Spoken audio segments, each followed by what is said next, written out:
Hello, everyone, and welcome to another Salesforce Ben LinkedIn Live. So my name is Zaina Dar, and I'm the events content producer at Salesforce Ben. And I'm really excited to be your host for today's event, Before You Turn on AI Einstein, Lessons from a Chief Information Security Officer. So while we wait for everyone to join, let us know in the comments where you're logging in from today. We always love to see what a global audience we have attending. So in light of recent studies revealing that 52% of organizations encountered data quality and organization challenges due to AI implementation, and 58% identified data security as a barrier to AI adoption, it's clear that effective governance is key in today's digital landscape. So I'm thrilled to introduce to you Shyam Oza and Dana Simberkoff from AvePoint, who are here with us today to discuss the critical intersection of data governance and AI implementation. Shyam, would you like to introduce yourself? Yes, hello. My name is Shyam Oza. I'm a Senior Product Marketing Manager here at AvePoint, learning all about the data protection, data resiliency, and security challenges folks are having out in the real world across SaaS platforms like Salesforce, Microsoft 365, Google Workspace, and more. And then sharing those stories with you guys and also helping inform amazing and talented people on our team like Dana on what we should be doing internally or with product innovation. Great. And Dana, would you like to introduce yourself? Yes, hello everybody. I'm Dana Simberkoff. I'm the Chief Risk, Privacy, and Information Security Officer for AvePoint. And I am responsible, along with a large team of folks here, for our internal data protection, privacy, and security programs at AvePoint. So we look after AvePoint's customers, employees, partners, privacy and data protection issues.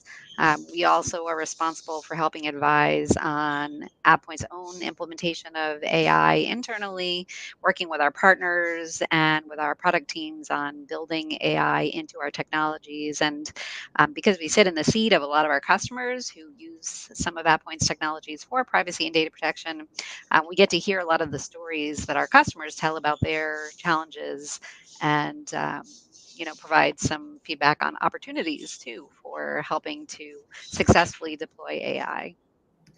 Fab, thank you. So before we get started, just a bit of housekeeping. So as this is a webinar, all lines will be muted, but don't worry, we'll be having a Q&A at the end for you to ask Shyam and Dana any burning questions you may have. So feel free to submit the questions in the comments throughout the webinar. The webinar will also be recorded and will be available on our Salesforce Ben LinkedIn and YouTube channel, just in case you need to drop off or would like to share it with your colleagues.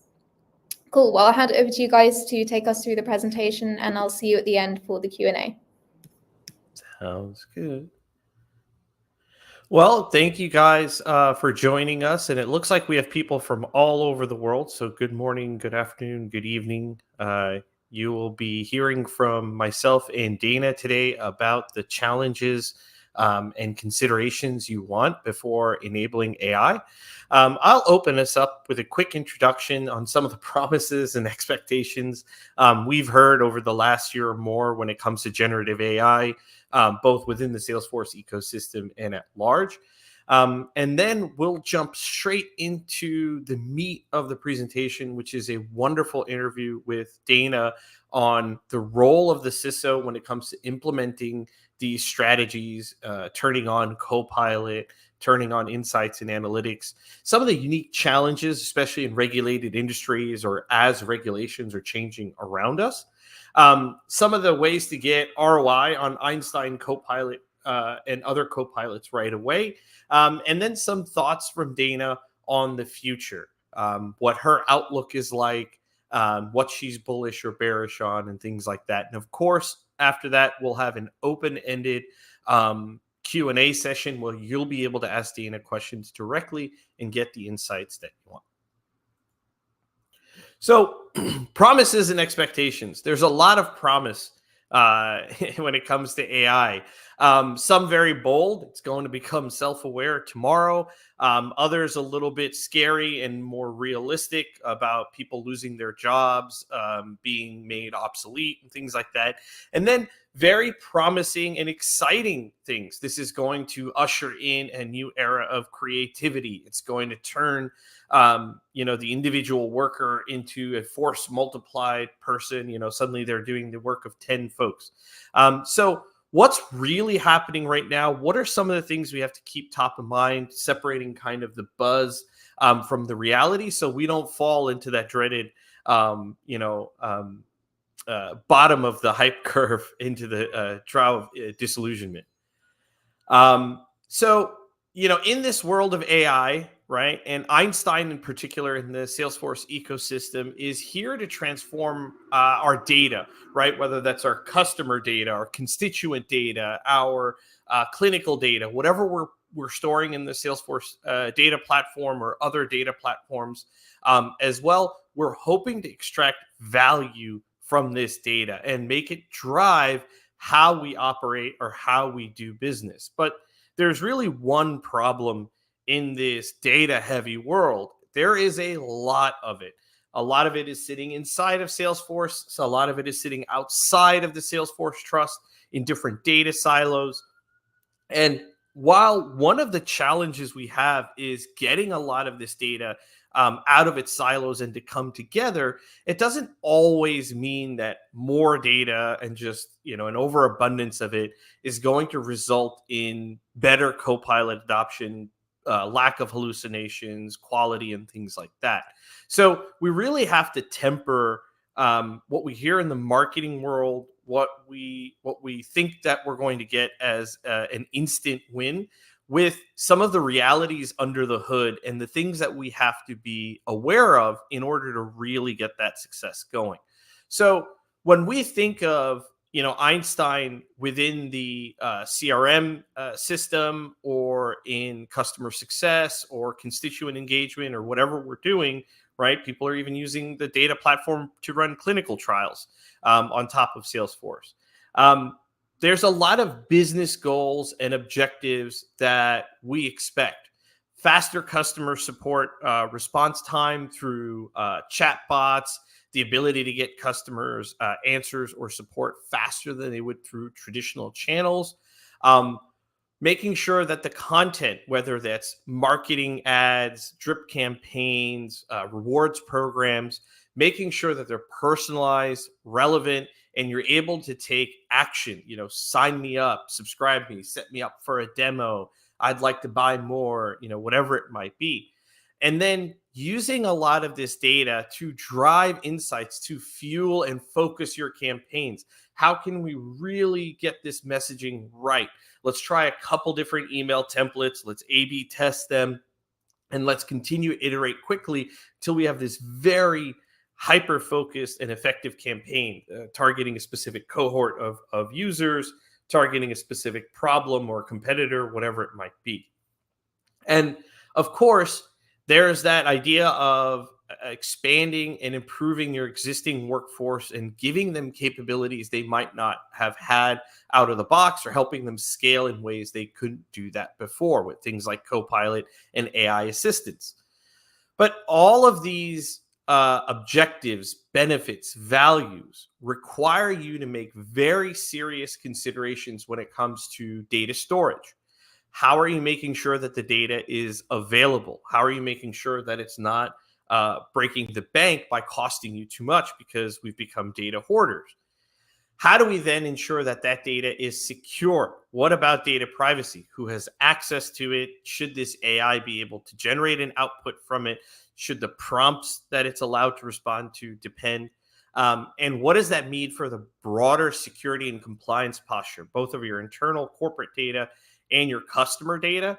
And how do we make sure that when we roll this capability on, when we flip that switch, and make it generally available to our entire workforce or a specific department, that the adoption is quick, that people get value out of it, that there's satisfaction and not frustration, and people enjoy using the tools and improves their quality of work.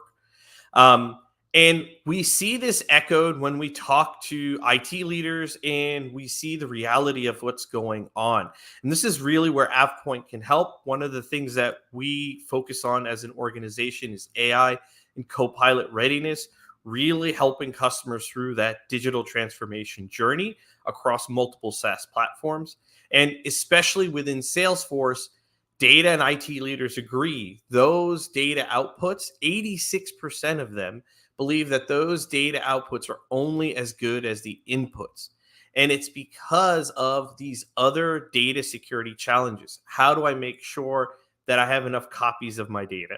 How do I make sure that I'm retaining my data? How can I ensure the integrity and the reliability of that data? And more importantly, once that data becomes critical to me, how do I ensure that it's available? A lot of times, business disruption, problems with continuity can occur, and organizations have downtime in excess of 26 hours or more of unplanned downtime. Can you accept that for your call center, your customer data platform, whatever it might be? And so these concerns are keeping people up at night, and they're definitely keeping the CISO up at night. And Salesforce has an answer for this, right? Every vendor has a different strategy for building trust and confidence. Salesforce has set up the Einstein Trust. If you've been to the world tours, you've been reading their digital content, you've seen this plenty. So I'm not going to go through the whole thing, but kind of highlight the areas that are really important. And that is that your apps, your users, and your experiences are going to want to get something done. And they're going to communicate to that system through the prompts that they provide to the AI system. What's amazing about the Einstein Trust Layer is a lot of the stuff around data masking, making sure the prompt is appropriate, making sure that there's volatility to that prompt, that it's not being stored or saved somewhere, and it doesn't contain anything inappropriate or a hallucination or anything like that. So there's a lot of that automation, data masking and stuff that's built into the layer. And then you have the ability to choose and extend that capability, either to models, AI models that are within the Salesforce Trust, right? That are going to give you that ultimate managed level of security that's happening within the trust. But you can also bring your own models. Maybe you have a proprietary model. Maybe you want to connect to an open source model. But when you're doing this, when you're connecting to those other data sources and bringing those into or sending data out of Salesforce, you suddenly have to make a lot of different considerations.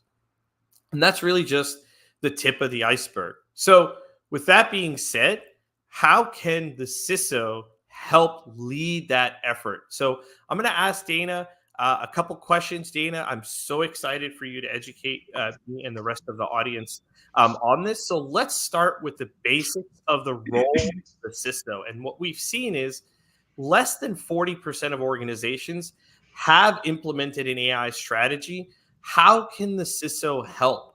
And I think we should start with when should the CISO become involved in the journey in the first place? That's a great question, Sean, and really appreciate being here today to talk about this with all of you, because I think the CISO should be part of the conversation really from the whiteboard stage of any implementation. So I think that there is sort of a perception among business users that security always leads with no, and that privacy is where IT goes to die. And being responsible personally for both our security and privacy programs, I would say that we like to lead with yes. So unless something is flat out illegal and going to cause a whole lot of pain for the world, my job and the job of my team is to find a way to get to yes. And the easiest way for us to do that is by being part of the conversation really, really early on.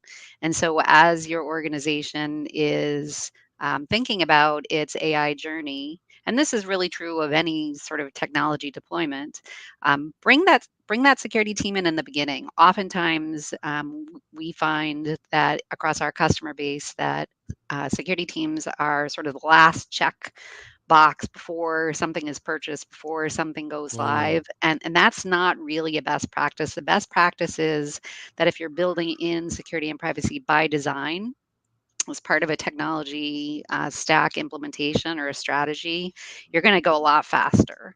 And I think that's what everybody wants, to be able to use technology fast but appropriately. awesome. So you're kind of not just there to consider the risks, but you're actually there to get over a lot of the obstacles. I think that's really important as a CISO's helping you get to that. Yes, that's the best thing I've heard. I really like that. Um, what would you say is unique about the CISO that adds value to AI readiness, co-pilot readiness, things like that? Well, I think you've heard me say this before, Sham. The Mm, audience probably has not. I think that AI is a CISO and privacy officer's best friend. So there really is nothing else in my 20 plus years in this industry that has been as transformative as AI, outside of things like the cloud and COVID. But I really believe that mm, AI is operationalizing a lot of what have always been best practices around security and information privacy, and that we protect what we treasure, we improve what we measure. And AI really helps us do that. And in the same way that people think that brakes on cars are designed to slow you down, they were actually invented to allow you to drive fast. The very first cars had no brakes on them, and you had to drive them really slowly. And that's how I view security and privacy. They are those controls that allow you to drive fast. And AI is all about going fast, right? It's all about gleaning insights and finding low-lying fruit and automating what can be automated and deriving meaning out of large data sets. Well, all of that does require these kinds of security and privacy controls that we're used to implementing every day as part of our work stream. So I think that experience in implementing those kinds of controls can really help an AI program take off quickly. awesome. I love that. Not viewing security, as a barrier, but as an accelerator. And what if, you may have other folks who are sharing the burden, or you may have a wide variety of roles. So if there's a separate privacy officer, somebody separately responsible for data governance or some of these requirements, how do you see these working out within a strategy like this? Well, that's a great question. And again, my role is somewhat unique at that point in that my team looks after both privacy and security, which I Mm, think is actually also a best practice. And we see a lot of companies moving in this direction. But oftentimes that is not the case. And privacy teams tend to sit more in legal departments. Are focused on policy, where security teams tend to be more IT focused and technology focused. mm. I think it needs to be a meeting in the middle of both. And so I call sort of our privacy and security team right brain, left brain, because we really have that regular conversation about whether, just because you can do something, whether you should do something. And I think that privacy is a really important part of the conversation about AI. But what's really important, if your privacy team is not technical, is to make sure that they are versed in the technology, giving them that vocabulary and understanding of really making sure that they know what the technology is going to do, what it can do, what it should do, what you want it to do, what you don't want it to do. And so having the privacy team involved in that AI conversation is equally important as having the security team as well. Fascinating. So obviously, it's very exciting. It's new, like you said, and hopefully, unlike COVID, we get to go outside and touch grass more. But there are probably unique challenges to this than other efforts, and people have always been worried about data security, data resiliency.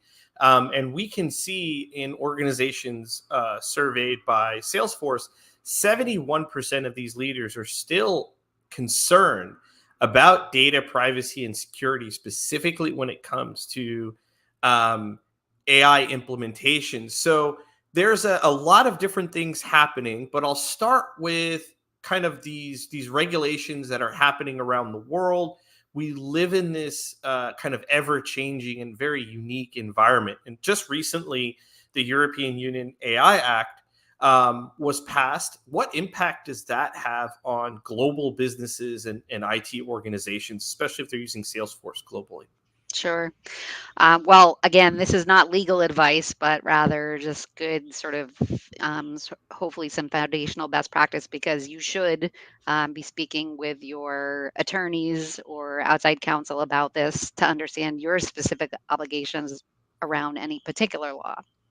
But in general, the European Union AI Act builds on what was already a good foundation of the EU GDPR, General Data Protection Regulation, which put Europe in the sort of the forefront and in the leading position of building some privacy and data protection requirements and security requirements that have impacted the rest of the world. So many of our customers, many of AvePoint's customers, AvePoint itself, do business globally.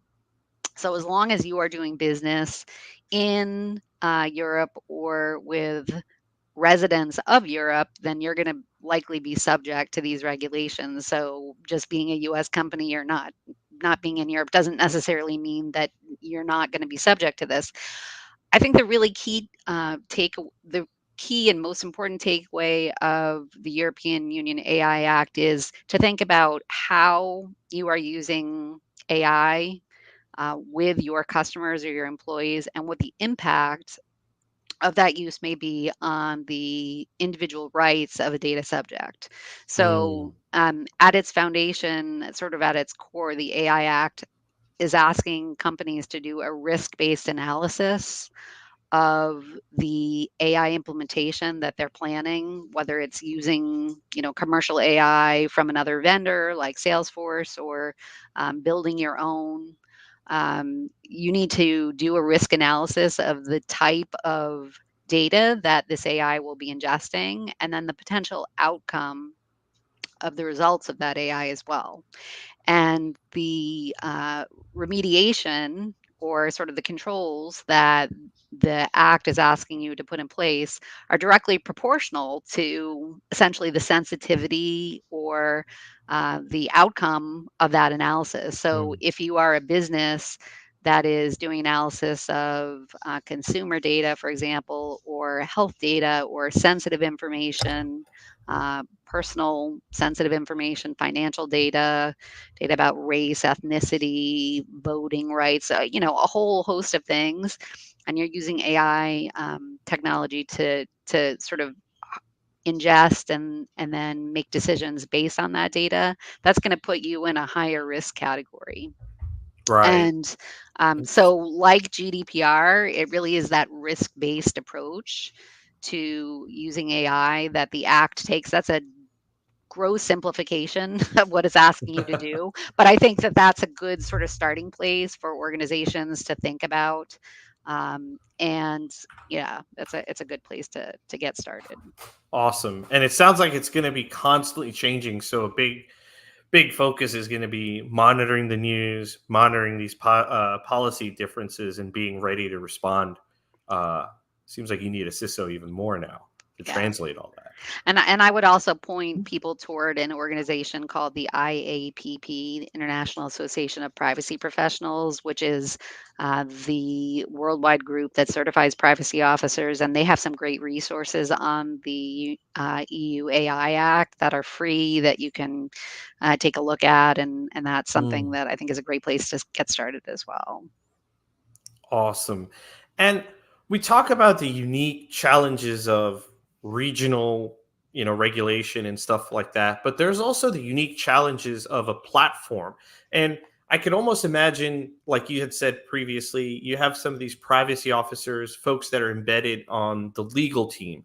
They might not have familiarity with any SaaS platforms and their technical capabilities, or someone may be a Salesforce expert or a Microsoft guru, but when push comes to shove, we have to use multiple SaaS technologies. We have to use platforms we might be uncomfortable or unfamiliar with. What are your thoughts for someone in your role who suddenly has this new initiative or new technology or something that's kind of out of their comfort zone? Yeah, that's a great question, and that is the case, right? I mean, I think we now live in a multi-cloud world and in an environment where technology is coming fast and furious. And even if you're, a complete Salesforce shop, you may have partners or customers that are using different technology too, that your organization needs to use at least in those areas. And so I think it's Mm. really important to have the foundation of a technology agnostic, acceptable AI use policy.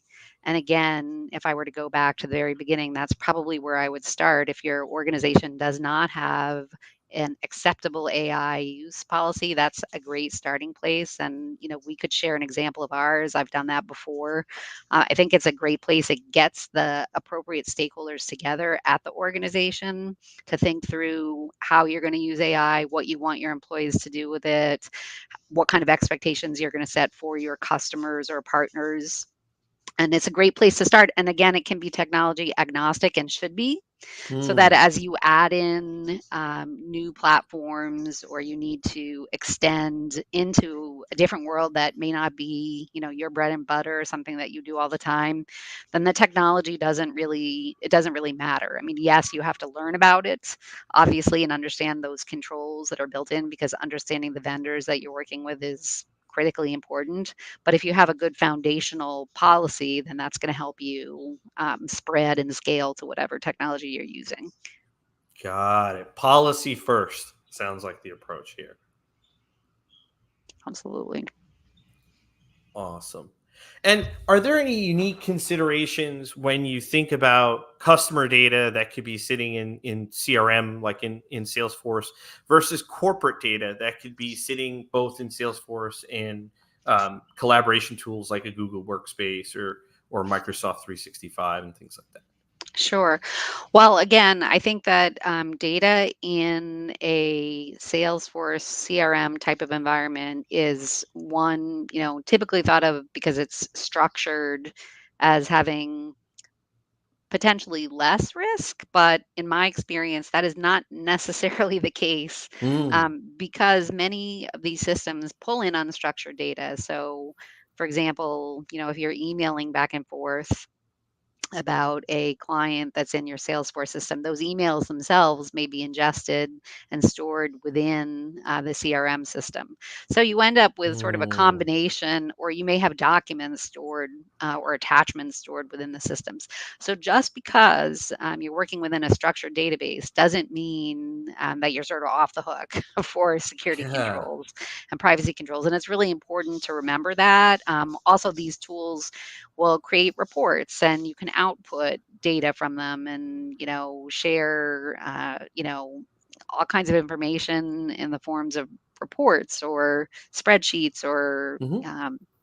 dashboards that may have risk. So clearly, when you're dealing with, again, personal information, data that's protected or regulated, then you need to be aware of that. But that's true whether it's structured or unstructured. And so you need to have a strategy that's going to go across both. From in terms of data protection across your structured data systems as well as your unstructured data. Yeah, and we're seeing lots more unstructured data going into, Salesforce in the form of, Gong recordings or sales call recordings, like you said, emails, links to documents and quotes and things like that. And all of that is something that we have to manage from a cost perspective, but also make sure that Einstein and other capabilities have the right level of access to it. We'll be careful what emails it's scanning and using for generative AI output. This is excellent, excellent, Dana. So let's get to the important part. How do we get a return on investment? Maybe we've added the Copilot SKU. Maybe we've flipped the switch. Maybe we've made an investment in OpenAI or having a proprietary model in-house, and we've hired data scientists and everything. But how do we make sure that we get a return? How do we maximize that value? And one of the questions I have for you, Dana, is do we move, you're talking about how do we get to yes? How do we move quickly? But should you roll out Einstein Copilot or any other AI assistant to everyone at once? What do you recommend on a rollout plan for an org? So I would say that, again, this is going to depend on your Mm, organization, but I would say from my experience and the experience of many of our customers that this is the kind of technology that you should take your time to roll out carefully. And typically, that is best done through a pilot. So that pilot gives you an opportunity to play with your controls, to experiment, to make mistakes, to pause. Um, to think, to react, to learn. And unless you have a very pressing need to sort of like go big or go home, then I think the investment that you make in a timely, thoughtful rollout is going to pay dividends. And I apologize, I have a puppy barking in the background. If you hear that, is going to they pay want dividends. Copilot bad. Is going to pay dividends in in the end in terms of the quality of the program that you will get. It also allows you to sort of dip your toe in the water, so to speak, and learn and get better Mm, value. Because if you roll it out to the entire organization and then you find that you've made some mistakes or there are opportunities for improvement, it's a lot harder to make those incremental changes across the entire company than it is to do, a pilot with a core group, sit back, get feedback, lessons learned, and then thoughtfully roll it out to the larger audience. Also, everybody may not need it, right? So, I mean, mm. again, this is an investment as well. So, think about what the role, what the use case is, and what the expected value is going to be from that Einstein implementation too. Awesome. So when users get access to this, maybe it's a rollout. We've decided that hey, here's the keys to your personal AI assistant. Any best practices or recommendations to like an individual contributor on some things they should think about when it comes to using Copilot or an AI assistant? Anything for the employees that you manage and work with, for example. Yeah, I mean, I think it's very important to put responsibility on end users for inspecting the quality of the output that they're getting. I heard this said by somebody else, and I've sort of adopted it for my own because I liked it so much. The way that we think about the output of AI should be the way that we think about the output of an intern. Right. So Mm, you give AI a project to do for you, but then you really check carefully the output.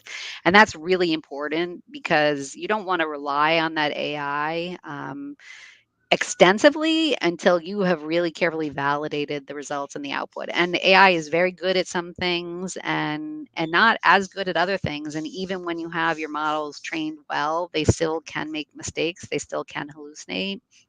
So treating it carefully, cautiously, using it to help you do things like possibly rewrite something or start something or build a list from something is a great use. Those are all great use cases, but you need to train your employees on their responsibility, what they are responsible for. So this is not an abdication of work. This is not like I'm going to let my AI do this so that I don't right. have to. It's a collaboration where you work with the AI and the output of that to help, again, eliminate some low-lying fruit and help you do your job better. It's not in lieu of, but it's in addition to.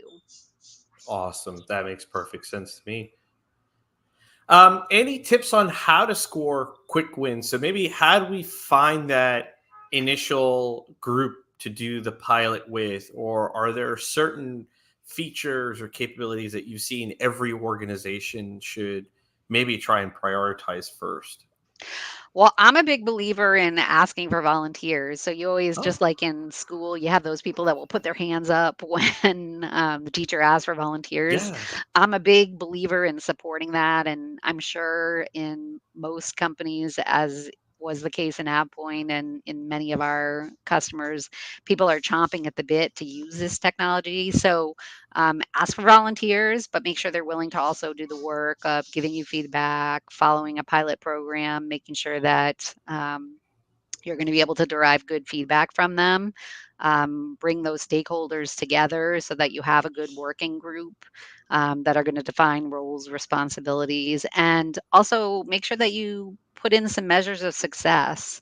So when you implement this technology or any other technology, what is success going to look like? What are some metrics that you can bring to the table that actually show you the value that this is providing? Or is it going to just be sort of esoteric or intangible, right? There will be intangible value, but are there some measurable outcomes that you can hope for and then expect and measure that are going to allow you to determine success?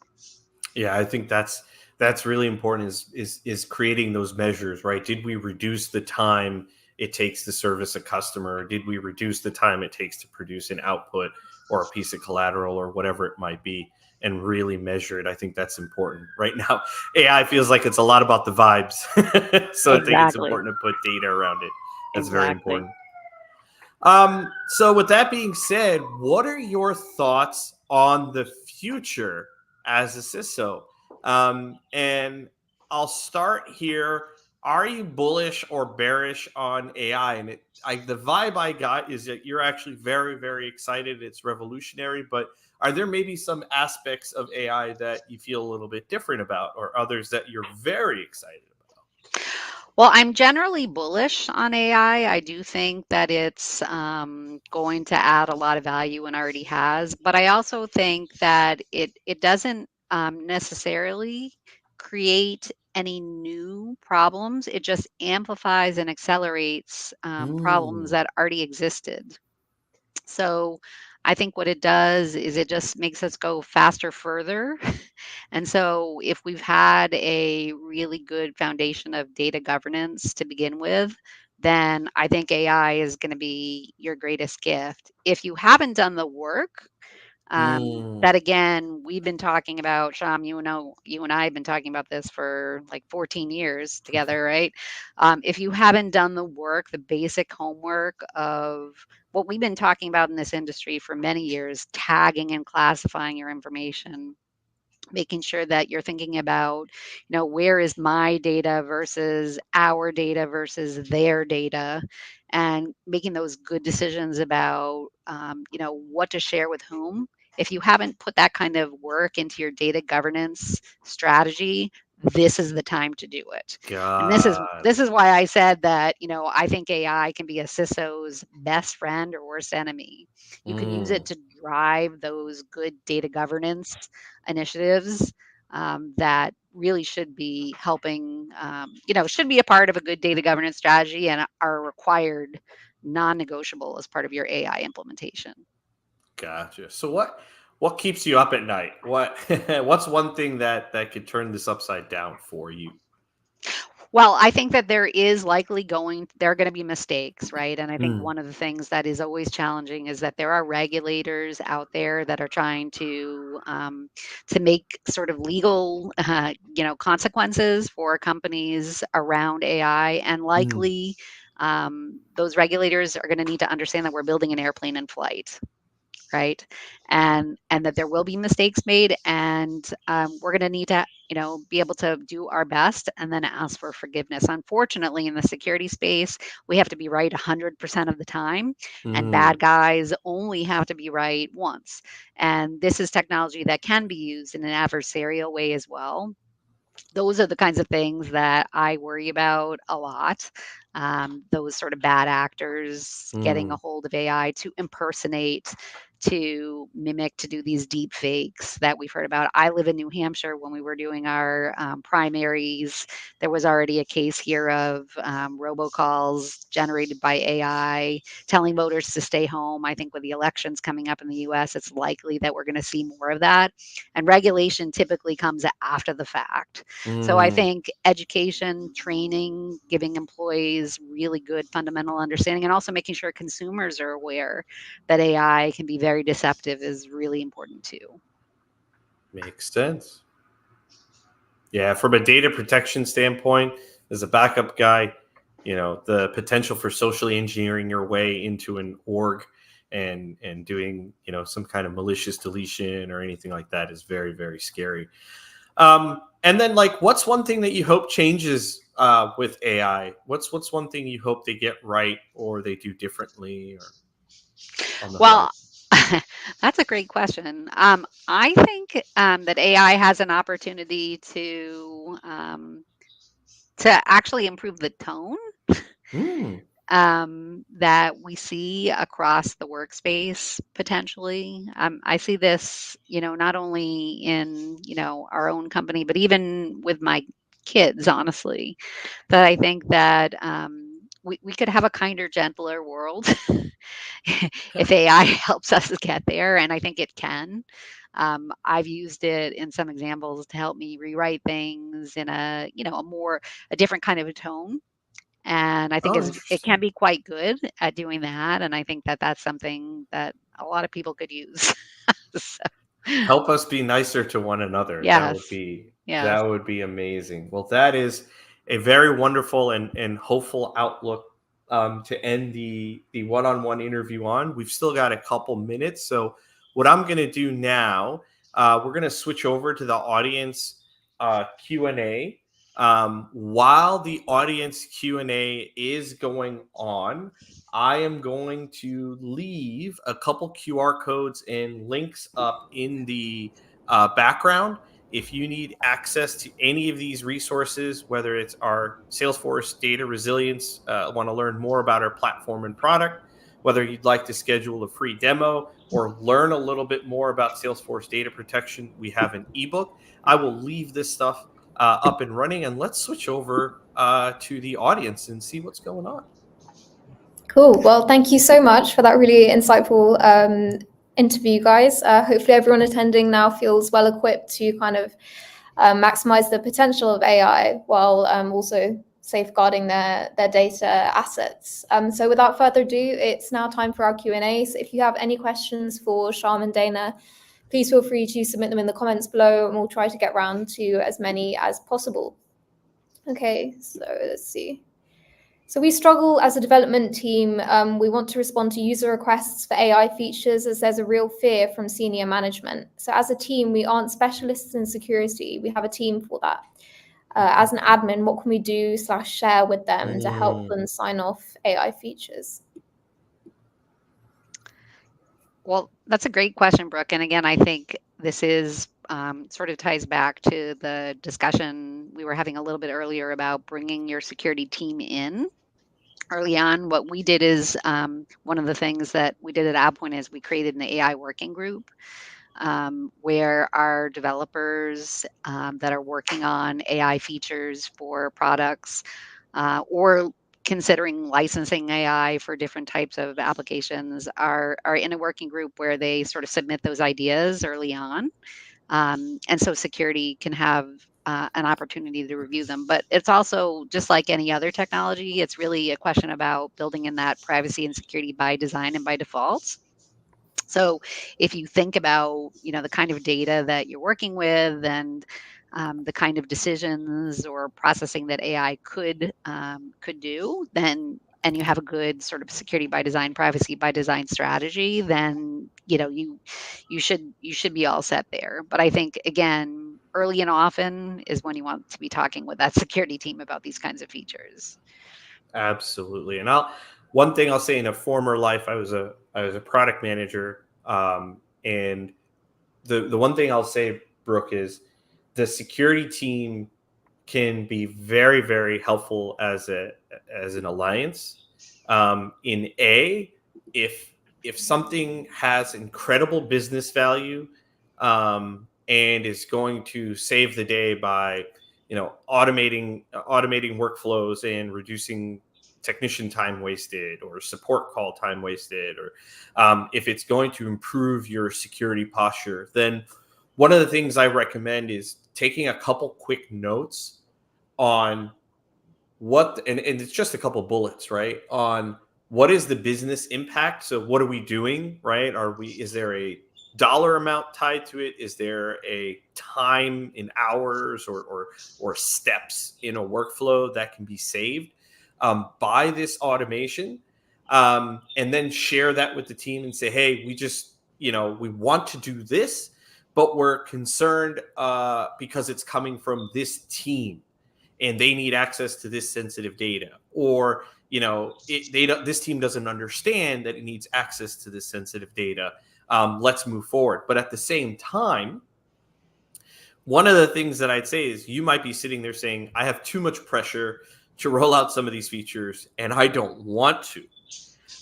Because I don't think it's a good idea. And a lot of times, if you try and put up that front as a technology person by yourself, it can seem like you're getting in the way of business agility. You're trying to slow down innovation. And so I've also seen engaging the security team as a way to help temper business expectations and make it clear that, hey, these are the risks associated with this new feature that we want to turn on, or this new API that we want to activate. And by having a security or CISO or someone in that vein as an ally can really help, because you can talk about the technology side. They can chime in as a stakeholder on the risk and privacy side, really give you that wind at your back if you're trying to push something through, or maybe pump the brakes on something so you can be really responsible. So sometimes just a couple bullet points. What's the value? What's the risk? I'd love to set up a call. And I don't know if you've ever read the book. I think it's Positively Ruthless. But basically suggest some times to meet, even put something on their calendar if it looks like they're available, and then let them move it and take the action at that point. So hopefully that lets you break down some of those silos, Brooke. Thank you. Really useful advice there. Great. So how can organizations effectively balance the innovation potential of AI with the need for data security and privacy? Well, again, that's that sort of broad question that I think we've been discussing throughout this time together, which is really making risk-based decisions, right? Like, what is the outcome that you expect? What is the goal that you hope to achieve by implementing AI? I think very few companies are looking at implementing AI just for the sake of doing it, although it's kind of the cool, catchy buzzword now, right? We don't buy things or implement things because they're cool and catchy. We implement and buy things because we think they're going to help us achieve our business goals or our organizational goals. So what are those goals? How can AI help you? And again, then, what are the risks associated with that? And so by understanding both the opportunity and the challenges that you're going to have to overcome, you can make good logical steps in the right direction. Cool, thank you. So what specific strategies can CISOs employ to mitigate the risks associated with AI implementation? Well, specific strategies, I think I mentioned the acceptable use policy. That's definitely something that I would recommend when we talk to our customer base or partners. I would say probably less than half of them have an acceptable use policy around AI, and I think that's really important and should be, again, a non-negotiable. You want to make sure that you're training your users. I think also training and education is really important, not only training the developers and technologists that are going to be working with AI to implement it, but also the end users that are going to be experiencing it both as your employees and your customers too. So it's making sure that anybody that's going to be interacting with AI, which likely will be everybody at some point, has that vocabulary and the foundational knowledge to know what to expect and what kind of data to put in there, what to trust, what not to trust, what to check. Yeah, and I'd plug pizza. And what I mean by pizza is a lot of times people invest in these very lengthy training courses, very detailed programs and curriculums, and they have quizzes and certifications. Sometimes you want to give stuff to people in a way that they can digest. They're They're accountants, they're marketers, they're sellers, right? They're IT professionals. They have a world of knowledge and a world of challenges and things that they're focusing on, continued education in their field. Becoming a security expert, while it's important, is not in their mind sometimes their primary goal in life or in the organization. And so what I've found is think outside the box, have a lunch and learn, order some pizza, do it during a time where things are relatively quiet, and teach folks small things at a time. Here's a way to write an effective prompt. Here's how you should think about data security. Here's what you should do before you do any kind of sharing or uploading of files. Try and deliver it in piecemeal ways rather than trying to attack it all at once with a big monolithic program. Cool, thank you. So in what ways does the role of the CISO evolve when AI becomes a prominent component of organizational operations? That's a great question. Well, I sort of feel like the role of the CISO is always evolving. It's evolved over the years that I've been doing it. I think AI is another, sort of step along that journey. I think that there will be more, but I think one definite evolution that we've seen from AI, but also as much from ransomware and data breach is just that the role, the CISO and the role of security and data protection and privacy has become much more important in society generally. When I started in this work 20 years ago, my parents had no idea what I really did for work. now they do, right? Because it's become coffee table conversation. I think there's both consumer awareness, and even in the United States with the potential of a U.S. privacy law, many folks have had their data breached. Many folks have experienced, again, those robocalls or those phishing attempts. So I think because of that, security and privacy is much more part of the consciousness of everyone around us. It's become a board level issue. It's become an SEC issue with new reporting requirements around data breach that went into effect in 2024. And so the role of the CISO has generally become part of that C-level suite, which is that privacy is personal, right? Every one of us needs to be aware that our data, our information is, essentially the money and the fuel that drives our economy. That is how companies like Facebook and Google have become who they are, because their services are free, but our data is ours, right? And we need to be thinking about that when we roll out these kinds of technologies, and that's where I think the CISO is a really important part of that conversation. Cool, yeah, really interesting, thank you. So how does AvePoint's confidence platform address the challenges of securing data in an AI-driven environment? Well, I'll just sort of take a quick stab at that, and then I'll let Sham talk about it a little bit more. I mean, for us, in terms of our implementation of AI, we've used AvePoint's technology. We use our own. We're sort of like dog fooding our own technology to build that data governance and foundational sort of work into our programs. We use our own technology for governance and classification and making sure that we have visibility into who's doing what with what type of data, and make sure that we're appropriately sharing it and backing it up and protecting it.